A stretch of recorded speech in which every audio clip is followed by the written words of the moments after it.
before MSA, nanonood-nood na din naman, mga 5 minute, the easiest makeup tutorial. Somehow, may background about makeup, pero naging interested lang ako kung paano siya gawin on my own nung nakita nga nung mom ko yung ad sa Facebook ng MSA.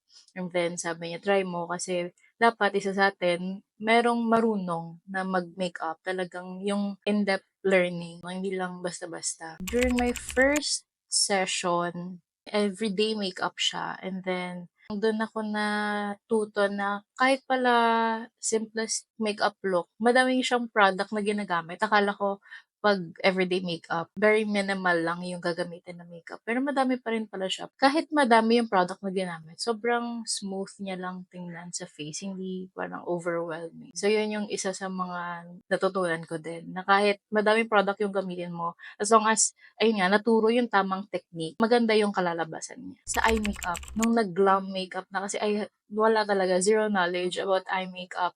Talagang alam ko lang yung 3-in-1 na multi-use product, tas idadap mo lang sa eyes mo. Yun lang yung mga ginagamit usually. Yun lang. Yun talaga yung pinaka naging challenge sa akin. Kinaya naman.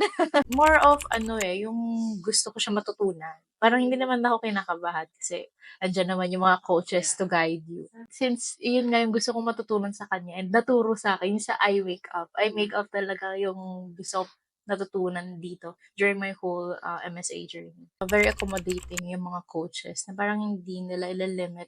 Talagang i-feed nila sa'yo lahat ng mga dapat mong matutunan. Hindi din doon nagsistop during the session kasi after nga nun, as what coach mentioned, mag-message lang sa group chat and sasagutin naman yung mga inquiries. Well, I would like to thank MSA and all the coaches na nagturo sa akin kasi very insightful.